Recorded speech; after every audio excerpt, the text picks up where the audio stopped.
Before we get into it, I just want to know like all of your thoughts on the Balenciaga show, just in general. Michael, we'll start with you. Well, I mean, we were on the phone before this, fam. Right. Yeah, but it's just for the sake of the stream, not for me. It's for the stream. Nah, guys, but I think according to my calculations, we're six seasons deep now, 6 collections deep. Sorry, into mid Balenciaga. You know, all the collections are looking the same. It's rough out here. I think this was the collection that really solidified to me that I don't think Demna has any plans of changing anytime soon. I think this is just the direction he's going in now, kind of like recycling these ideas. Yeah, also, and Michael, before you continue, Henry, I think there's background noise from your end. Oh, let me sort it out. In terms of like a lot of the styles and silhouettes that he uses, I feel like for us, it's not that interesting anymore. And he always I feel like the interviews he does outside of the collection always makes it sound like the next collection is going to be some big change, or like he acts as if he's never done like a lot of the stuff before. That's how I feel. And then you look at the collection, you're like, it's almost as if his words don't line up with what you're seeing, and it makes you feel like you're going crazy because he'll be like, yeah, I've never really been one for doing resort or cruise collections. And then you look and he's done like the last 4. Yeah, do you know what I mean? And it's literally a resort. So you start questioning yourself, like, am I going crazy? But yeah, that's how I feel. And this is one of those collections where normally there's a lot of stuff on the runway I like, even if I don't think it's a good collection or if I think it's a recycled collection. Normally there's stuff on the runway I still like, but I wasn't feeling the stuff as much as I normally am this season either, which didn't help. But yeah, that's how I feel. Yeah. Dami, what did you think? I liked it. I was trying to find a way to dislike it. Why? Why did you want to dislike it? Why? If you like it, yeah. I'm joking, obviously. But yeah, no. Everybody dislikes I don't know. Balenciaga, and I'm decidedly against disliking them, to be fair. I'm gonna be the subversive one and just like the resort collection. For one, it's a resort collection, so like I don't know whether there's much to dislike. You know, I don't see the innovation in resort collection or cruise collections for that matter. But yeah, I enjoyed it. I liked quite a few of the pieces actually. I know we're gonna get into the looks later or even now, barely, but yeah, I like the remixing and him having a thematic that he plays into. Because obviously when you're adding things that people haven't seen before, that is the way that you want to design. It looks like, oh, they're getting new things every season. But then when it starts to be consistent, people are like, oh, where's all of the new things? And it's like, no, you guys have seen what I like to create. So yeah. Yeah. That's partially why I like this collection, but you know, let Henry go. Wait, before we dive into things, just out of curiosity, even though you liked the collection, do you feel like Balenciaga is formulaic? Because that's the perfect word I'd use to describe it, in my opinion, at the moment. Do you feel like that's a very good way to put it. Yeah. Okay. The same way that I feel like Rick is formulaic and Yoji is formulaic, but I like their formula. You know what I'm saying? Yeah, that's valid. That's valid. Yeah. Okay. Yeah, Henry, what go on? I feel like I've already said in the chat, but it just triggers me a lot, to be honest. I just feel like there's a complete lack of any sort of development there, and I hate to be the guy who keeps on bringing it up, but after the whole controversy, there was this statement that they were going to go back to sort of more concentrating on design and things coming out of the label, and I feel like there's just maybe been one collection of that, and then it's just like, oh, we'll just go back to the tried and tested stuff. And I think when you see a lot of emerging designers and what they're doing, and like the innovation in a lot of brands, it's really almost a bit sad to see not a whole lot of newness coming from Balenciaga. And don't get me started on Under Armour as a collaboration. Like, don't get me wrong, I understand the Scousers love a head-to-toe Under Armour look, but yeah, I'm just not a fan. Yeah, that's fair enough. So what I'm gonna do is I'm gonna put the Runway show on the screen and we can kind of talk through it. But yeah, I think it's kind of like Demna's formula. The thing about him is what I find interesting about what he does is everything but the clothes. So like the show is interesting, the accessories are always really good. The way he presents things always good, the sets are always interesting. Obviously this show is held in Shanghai and it was actually behind the Museum of Art, Pudong in Shanghai, which is interesting because like you get this kind of view of the city that's really nice. So those things are always interesting. But then when it gets to the clothes, it's like, oh, we've seen this the past 5 seasons. Like that's how I feel every single collection. I'm interested in this. I'm invested in this stream particularly now because I feel like Dami's gonna be our voice of reason as to telling us, you know, like it's nice to have like both sides. Yeah, of it, right?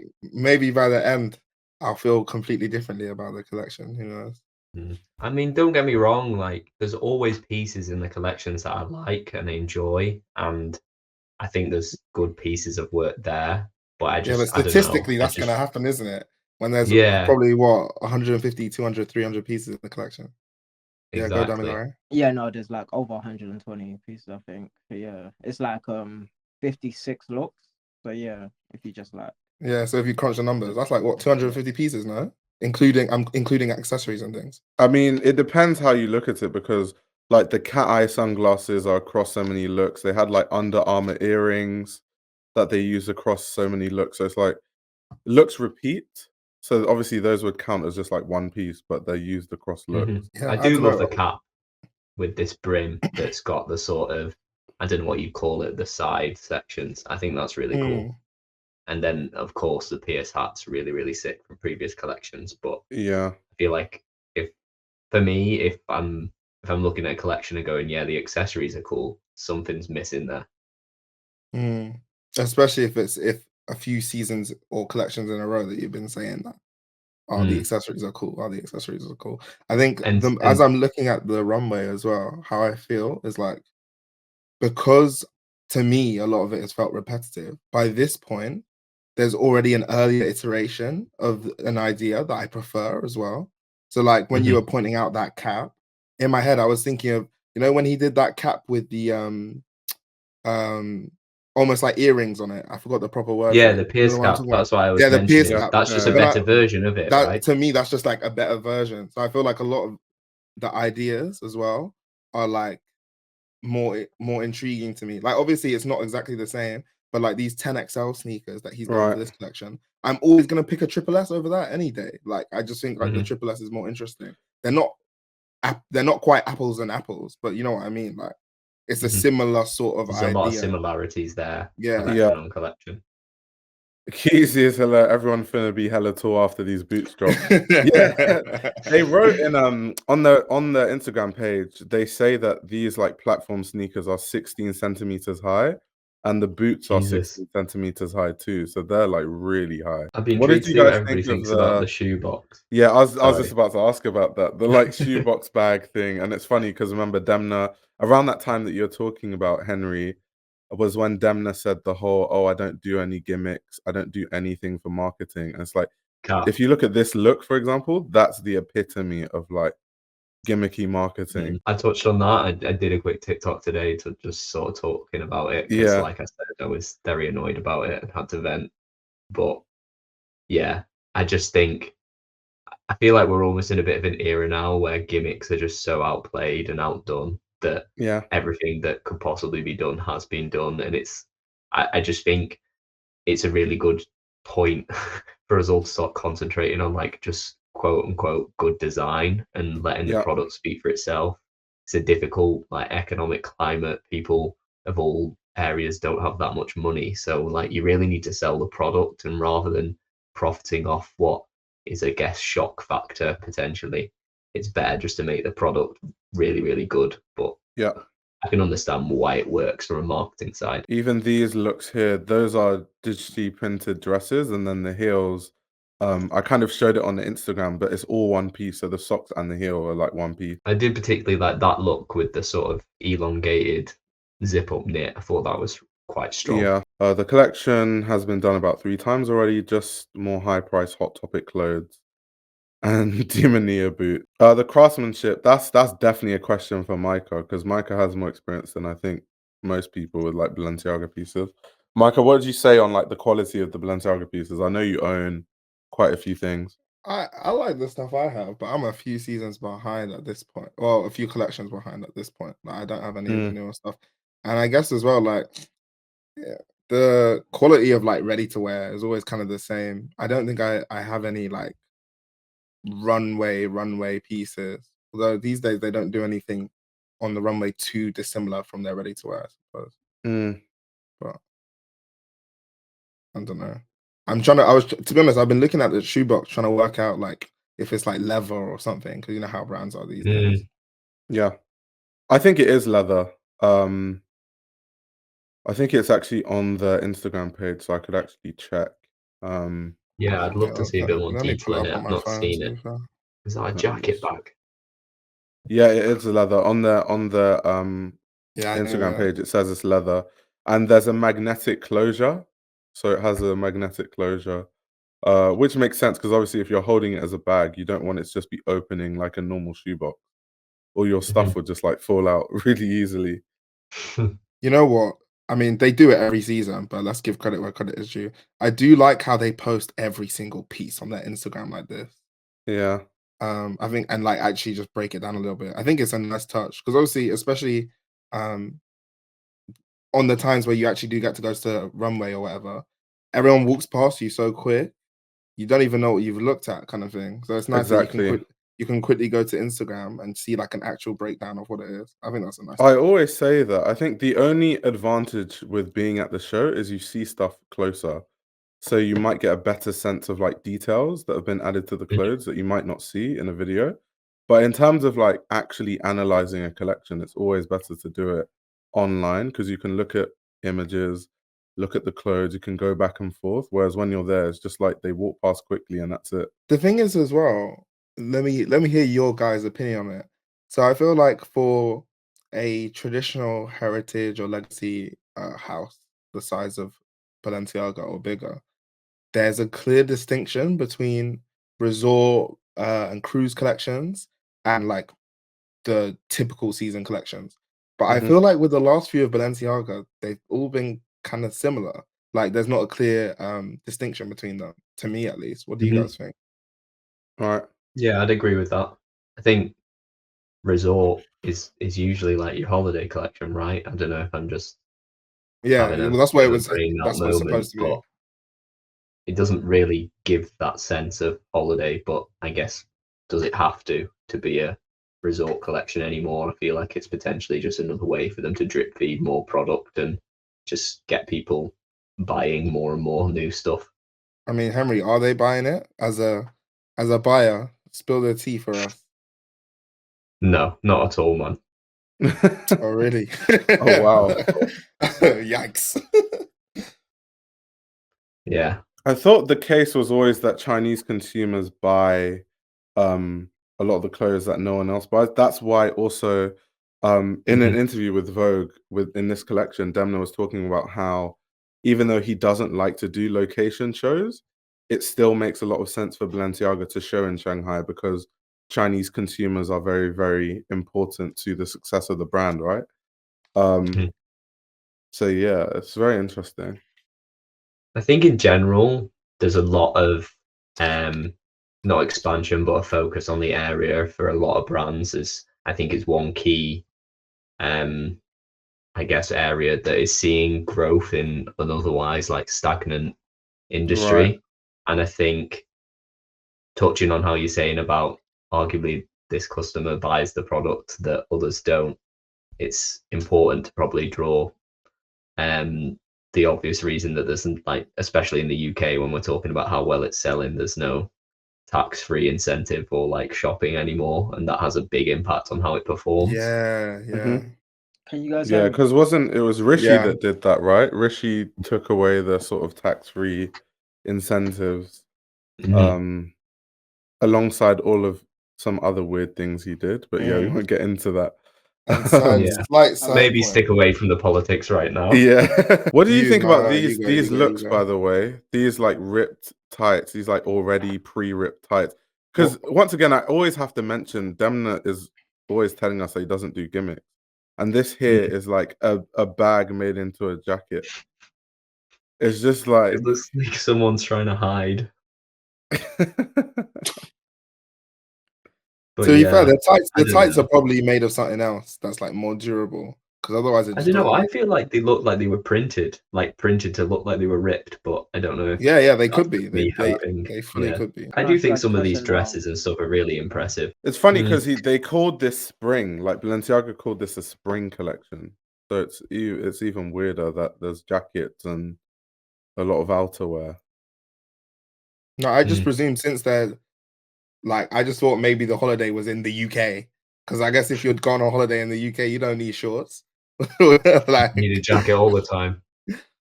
Yeah. Also, Leo about Leo said the dress is such a fucking hideous interpretation of Cristobal's code. So that's harsh. I will say that I did like the last, the pink dress. That's kind of like the last dress in this collection. I did find that quite interesting.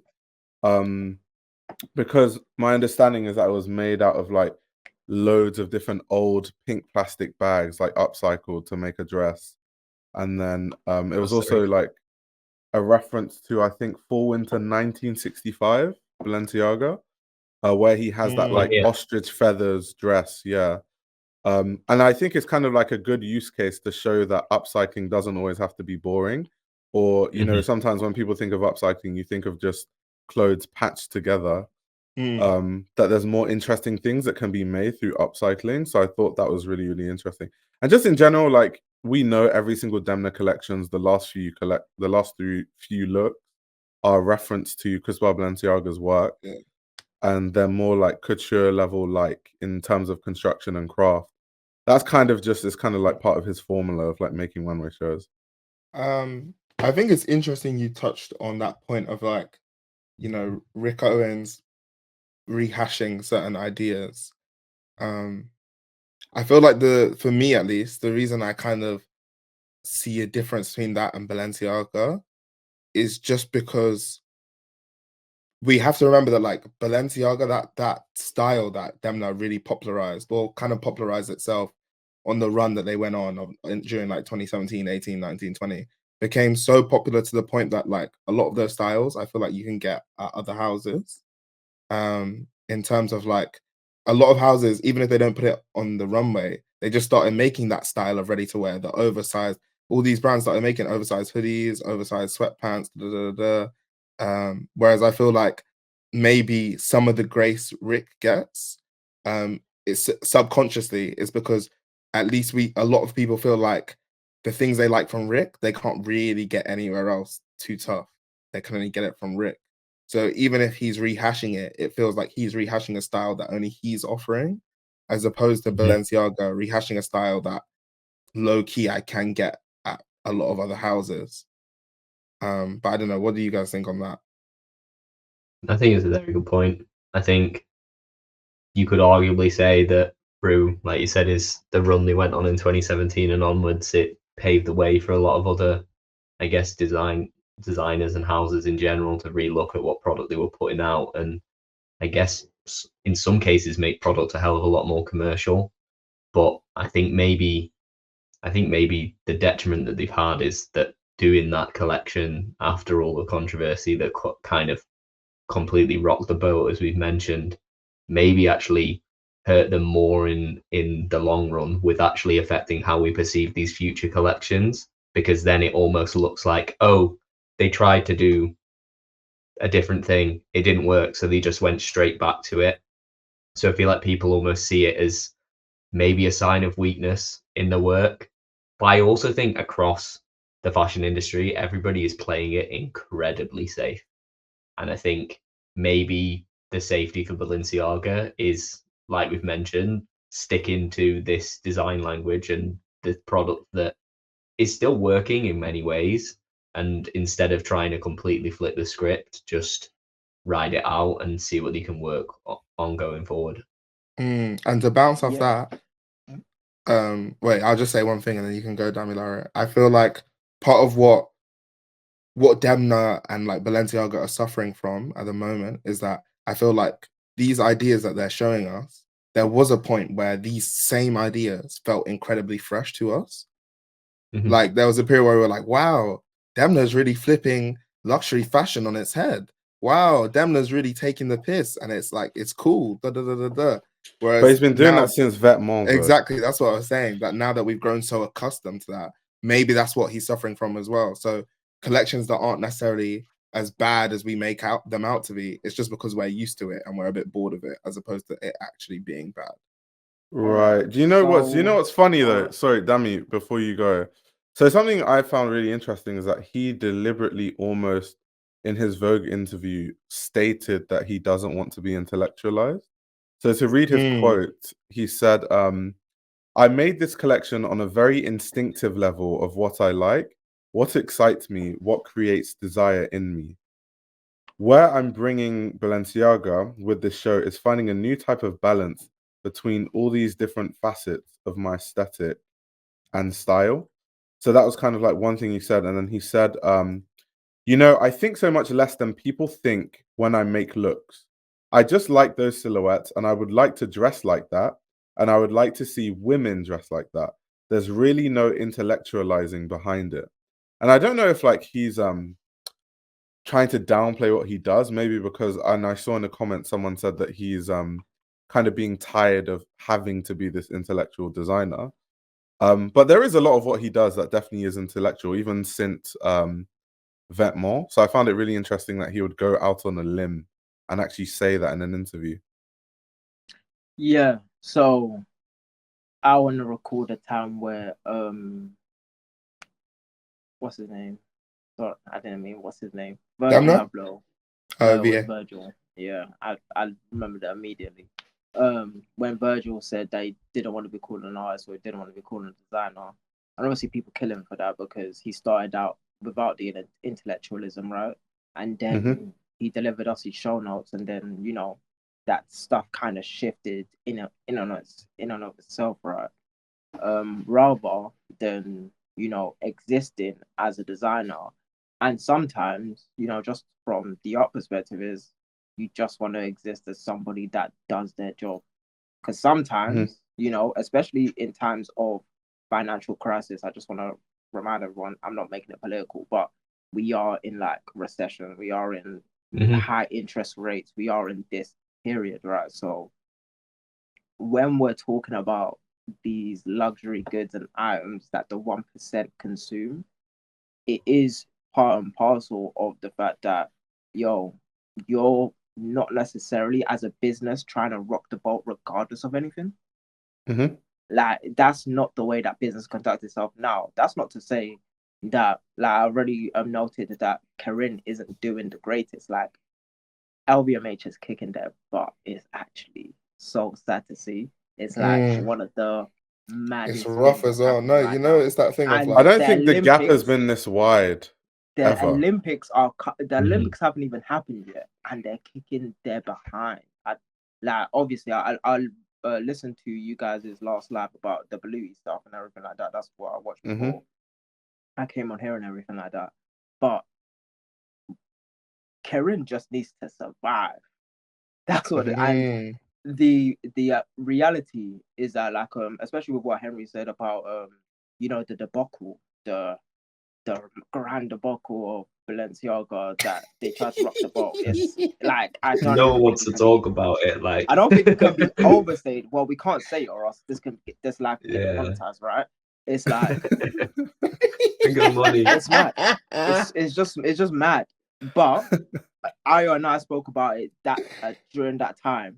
Yeah. And I said the effects were going to be immediate. Like I was like, the next period in which, like, the cores will come out, like 3 quarters down the line, I want to see it. And then lo and behold, slowly but surely, the gap just started getting wider and wider between them and LVMH. Now, just as somebody that enjoys, like, when big business fights, generally, seeing them get beat down like this is wild, bro. It's rough. Right. It's rough. Get up! Get up! Somebody help them! So it's like But no, we're laughing. But like, to be fair, it's like rich people problems, isn't it? It's like champagne problems. So like, we can laugh about it. But yeah, like they're just trying to survive. Now, to Micah's point, right? Yeah, everything was fresh and new, and like in reality, when it's not like a brand like Balenciaga, let's say it was just under Demna Visalia, if it was him on his ones doing his brand and like giving us ideas, like, because it wasn't just new fashion ideas and changing the way that high fashion is seen and like the whole Don to 5 and everything like that. It was literally the way that we perceive the menswear changed in part because of Demna. And if it was part of his own brand, then we probably would just be like, yo, we're rocking with Demna regardless. But because this is LVMH, not LVMH, this is LVMH or Corinne or whatever it is. And there's history. It's like, you're supposed to be one of the best, you've got all of this money, why aren't you using it, Because really and truly, quiet is kept. The same thing is happening with Kim Jones. But Kim Jones hasn't had a debacle. Like, people are quiet on Kim Jones, but Kim Jones introduced so many, like, phenomenal ideas to menswear in his time and period. And like, when he was white hot, it was different. When Virgil was white hot, it was different.